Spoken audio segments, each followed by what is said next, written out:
E o Congresso das Cidades contou também com a participação de personalidades e autoridades de âmbito nacional.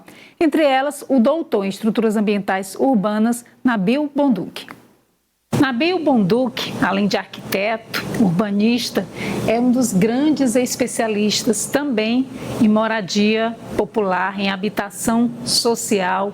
Tem vasta experiência também na gestão pública, tanto em São Paulo, quanto também secretário do Ministério do Meio Ambiente. E aqui no Congresso das Cidades vai falar sobre acessibilidade na comunidade. Eu começo por esse tema, seja muito bem-vindo.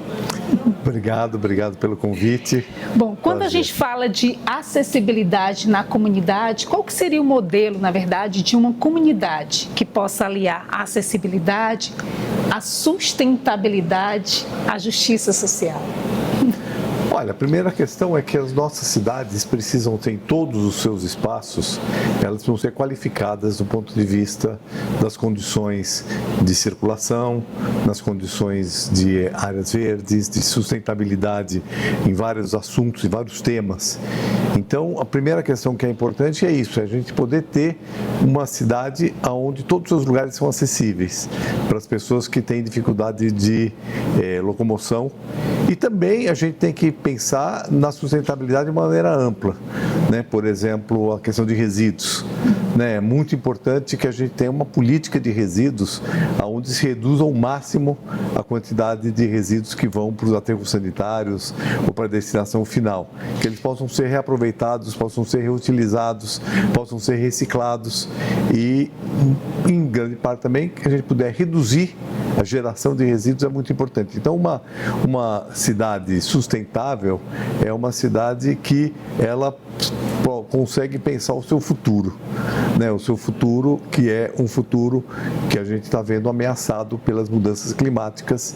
Então, nós temos aí vários temas que estão ligados a isso, né? Por exemplo, a questão da mobilidade, a questão dos resíduos, a questão da energia, a questão da construção civil, todos eles impactam no meio ambiente, particularmente na geração de gases de efeito estufa. E são esses gases de efeito estufa que geram, né, as mudanças climáticas e hoje isso ameaça a própria humanidade na Terra. Professor, em se tratando disso, a gente está com a COP30 sediando agora no Brasil, infelizmente, no ritmo em que nós estamos, da construção desse futuro sustentável. A gente consegue vislumbrar e ter exemplos mais concretos no Brasil desse processo realmente de desenvolvimento sustentável? Algumas cidades que a gente pudesse exemplificar? Olha, eu acho que tem tentativas, mas eu acho que nós estamos longe de ter uma cidade que possa enfrentar todos esses problemas simultaneamente. Por exemplo, eu acho que algumas cidades brasileiras, elas avançaram muito na criação de BRTs, de corredores exclusivos de ônibus.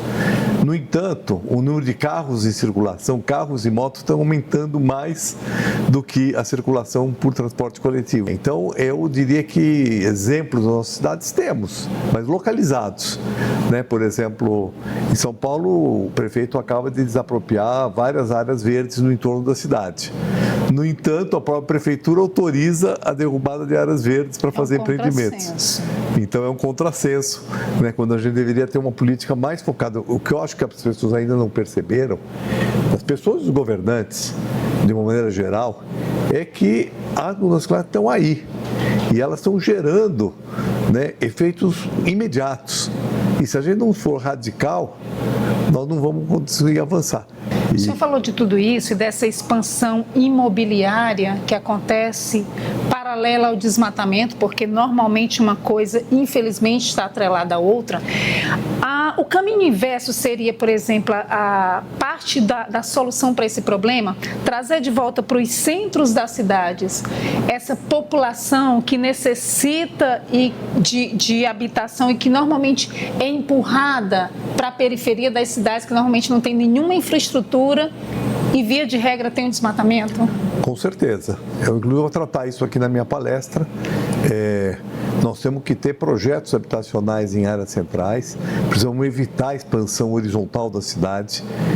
Infelizmente, a terra na periferia é mais barata, é terra rural, né? Há um interesse imobiliário, fundiário, né, dos proprietários de transformar a terra rural em terra urbana, porque vai ter uma forte especulação imobiliária, uma forte valorização imobiliária. Então, nós precisamos ter nas nossas prefeituras, nas nossas câmaras municipais, pessoas que vislumbram que nós não podemos mais continuar esticando as cidades horizontalmente. E não é só uma questão de que fica longe, né? Você vai precisar ter muito mais. O custo-benefício dessa cidade ele é muito maior, porque as pessoas precisam se deslocar mais, o transporte coletivo ele é mais, né? Você tem que se deslocar por, né, um espaço muito maior. Nós vamos ter que colocar infraestrutura, vamos ter que colocar equipamentos sociais. Então, o que nós precisamos? Não deixar para trás aquilo que já foi construído, né? Reabilitar o que foi construído, né?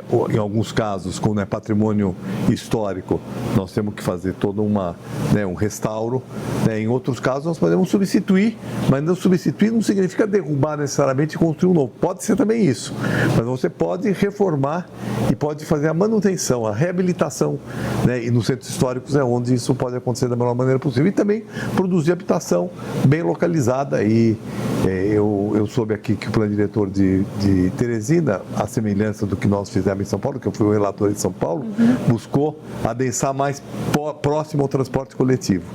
Isso é uma proposta muito importante, muito boa, para estimular o uso do transporte coletivo e também fazer com que as pessoas se desloquem menos na cidade, com uma cidade mais compacta, como a gente costuma dizer. Professor Nabil Bonduque, muito obrigada pela participação. Eu que agradeço. E o Vida Sustentável de hoje fica por aqui. Até o nosso próximo encontro.